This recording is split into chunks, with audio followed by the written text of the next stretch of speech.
اور ایتھیسٹوں کی بائبل ہے، تو اس میں اس نے یہ بات لکھی ہے کہ انسانی تہذیب کے شروع میں خدا کا تصور تو تھا، لیکن بہت سے خداؤں کا تصور تھا کہ کہیں تھنڈر کا گاڈ تھا تو بادلوں کا گاڈ تھا تو خوشی کا اور غم کا وغیرہ وغیرہ، اور پھر بہت آگے چل کر انسانوں نے ان تمام خداؤں کو ایلیمینیٹ کر کے ایک خدا پر اتفاق کر لیا۔ یہ خالصتاً اللاجیکل کنکلوژن ہے، بلکہ محض ایک دعویٰ ہے جس کی کوئی بنیاد نہیں۔ اس کی وجہ یہ ہے کہ جب آپ پہلے سے ملٹیپل چیزوں کو مانتے چلے آ رہے ہوں تو آپ ان ملٹیپل چیزوں کو ایلیمینیٹ کر کے ایک پر اتفاق کر لیں، یہ تقریباً ناممکن ہے۔ یہ تو ہو سکتا ہے کہ ایک سے آپ ملٹیپل سٹی کی طرف جائیں، یہ تو ہو سکتا ہے کہ 1 روپے سے 1000 روپے بنائیں، لیکن 1000 روپے آپ کے پاس ہوں اور 999 کو آپ جلا کر ایک کو کہیں کہ یہ ویلیوبل ہے، یہ پاسبل نہیں ہے۔ تو انسانی تہذیب میں خدا کا تصور ہمیشہ سے ہے، اور ایک خدا کے تصور سے سلسلے کا آغاز ہوا ہے، کچھ لوگ گمراہ ہوئے اور انہوں نے مزید خداؤں کو ایڈ کر لیا۔ تو ہمیشہ سے خدا کا تصور موجود ہے۔ پھر حضرت عیسیٰ سے کوئی 200 سال پہلے کوئی بندہ کھڑا ہوا اور اس نے کہا کہ خدا تو موجود ہی نہیں ہے۔ ڈیموکریٹس نے یہ دعویٰ کیا کہ خدا تو موجود ہی نہیں ہے، تو اسٹیٹس کو کے مقابلے میں وہ آیا، تو جو اسٹیٹس کو کے خلاف دعویٰ کرے وہ مدعی، اس لیے برڈن آف پروف اسی کے اوپر۔ اس کے باوجود ہمارا احسان ہے ملحدوں پر کہ ہم انہیں دلیل سکھاتے ہیں، دلیل بتاتے ہیں، اور یہ کہتے ہیں کہ دیکھو ان دلیلوں کی بنیاد پر ہم خدا کے وجود کو مانتے ہیں۔ مجھے زندگی میں جتنا بھی عرصہ ہوا اس موضوع پر کام کرتے ہوئے، ایک ملحد آج تک ایسا نہیں ملا جو مجھے یہ دلیل دے سکے، بلکہ کسی کو بھی یہ دلیل دے سکے کہ یہ ایسی کانکریٹ دلیل اور ایسا کانکریٹ ایویڈنس ہے کہ جس کی بنیاد پر یہ ثابت ہوتا ہے کہ خدا نہیں ہے۔ زیادہ سے زیادہ ڈاروینین ایوولوشن کو نکال کر لاتے ہیں، وہ اگر آپ اس موضوع سے دلچسپی رکھتے ہیں تو بہت آسانی کے ساتھ جانتے ہیں کہ اس ڈاروینین ایوولوشن کی بنیاد پر خدا کا انکار کیا ہی نہیں جا سکتا۔ یہ آپ کے سوال کا مختصر سا جواب ہوا۔ پیچھے ایک صاحب کھڑے ہیں۔ سر 2023 سے آپ کی ویڈیوز دیکھ رہا ہوں سر۔ ماشاء اللہ، مجھے پتا نہیں تھا سر، یہاں چھوٹے فین لگ رہے ہیں اس وقت۔ سر مجھے یقین نہیں تھا کہ میں آپ سے مل پاؤں گا سر، لیکن آج ملاقات ہو گئی۔ ایسے کریں، ایسے چونٹی بھرے اپنے کو کہ خواب تو نہیں دیکھ رہے ہیں۔ سر میرے کزن نے مجھے اویئر کیا آپ کے بارے میں، تو میں یہاں پہنچا سر۔ بڑا مطلب میں خوش نصیب ہے، میں تو بہت خوش نصیب ہوں صرف کہ آپ کے سامنے۔ بارک اللہ فیک۔ سر ایسا ہے کہ سر جب سے میں آپ کو دیکھ رہا ہوں نا سر، تب سے آپ سے نالج ہی گین نہیں کی، بٹ سارکسٹکلی آپ سے لینا سیکھا۔ تو سر لیکن کئی لوگ ہیں جن کو میں نے بھی دعوت دینے کی کوشش کی، ٹھیک ہے، ان کے تھوڑے جو ان کے پاس جو ان کے پاس دلائل تھے، فیلسی نکلی ہے، ڈیبنک کیا ان کو سر۔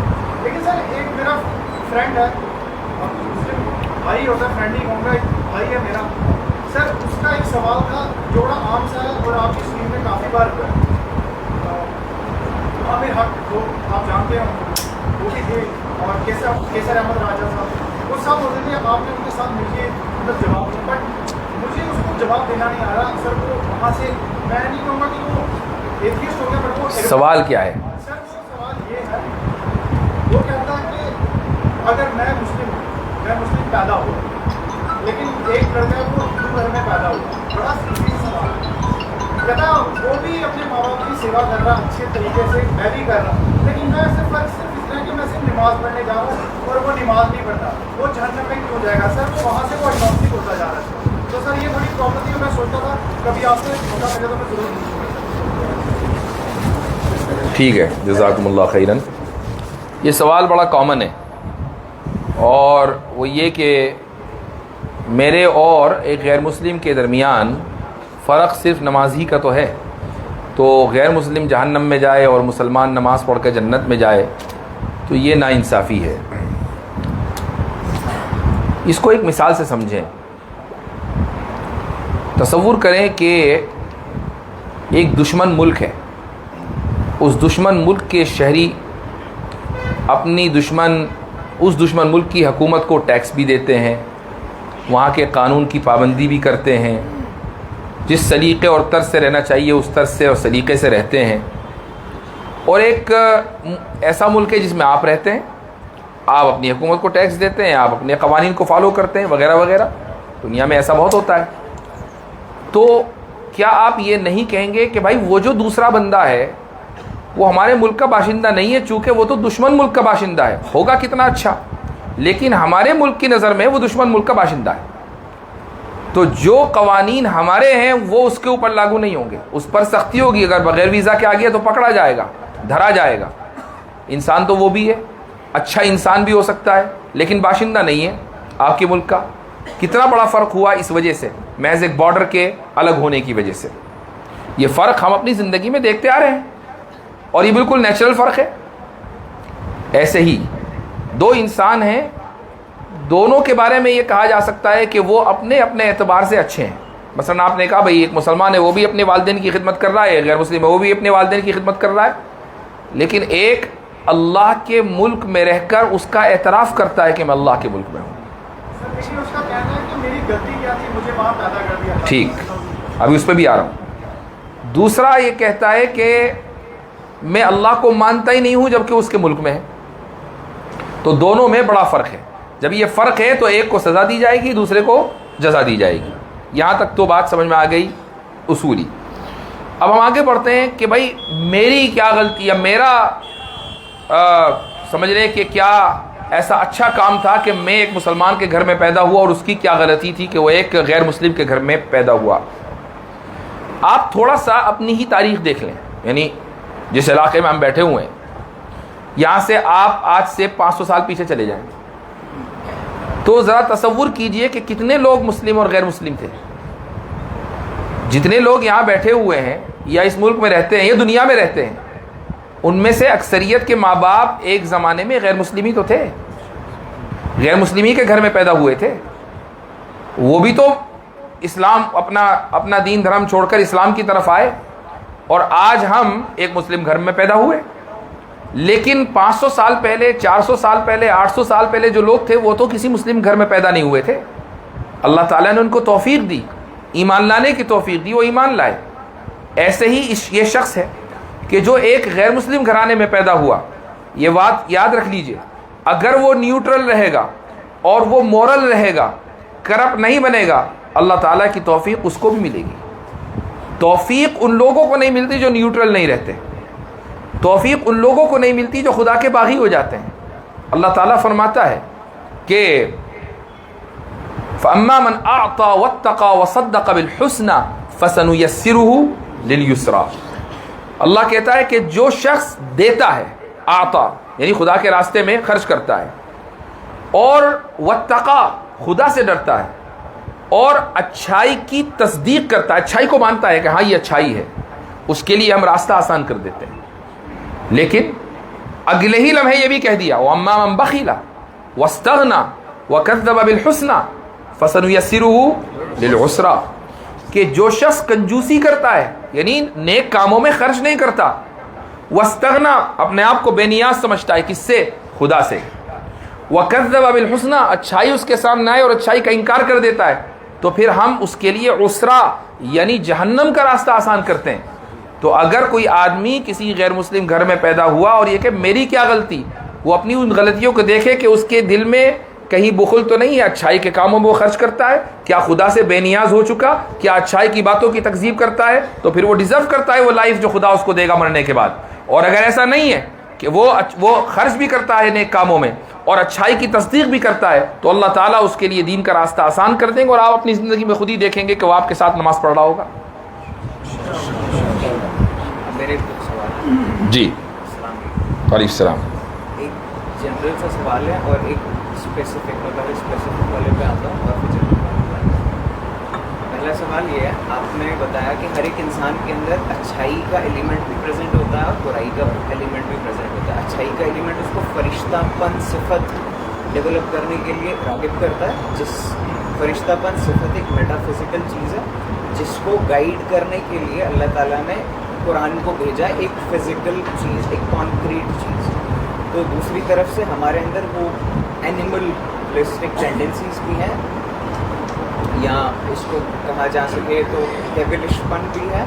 اس کو گائیڈ کرنے کے لیے شیطان کی طرف سے کوئی کتاب تو نہیں آئی، کوئی فزیکل، مطلب اس میٹا فزیکل چیز کو گائیڈ کرنے کے لیے کوئی فزیکل چیز نہیں ہے. تو کچھ لوگ, میں ایگنوسٹک نہیں ہوں, میرے اندر یہ سوال نہیں ہے, لیکن یہ سوال پیدا ہوا کہ کوئی بندہ پوچھ سکتا ہے کہ ایسی کیا ضرورت پڑی اگر آپ کی بیسٹیل ٹینڈنسیز کو گائیڈ کرنے کے لیے کوئی فزیکل چیز نہیں ہے, تو اس والی چیز کو گائیڈ کرنے کے لیے قرآن کی ضرورت کیا ہے؟ بہت اچھا سوال ہے ہمارے بھائی کا. وہ یہ کہتے ہیں کہ ہم نے ابھی کہا کہ ہر انسان کے اندر فرشتہ پن کا مادہ بھی ہے اور جانور پن کا مادہ بھی ہے, لیکن فرشتے پن کے مادے کو پروموٹ کرنے کے لیے اللہ کی طرف سے فزیکل فارم میں کلام آیا, لیکن جانور پن کو یا ڈیولش جو کیریکٹرسٹکس ہیں اس کو پروموٹ کرنے کے لیے شیطان کی طرف سے تو کوئی فزیکل چیز نہیں آئی.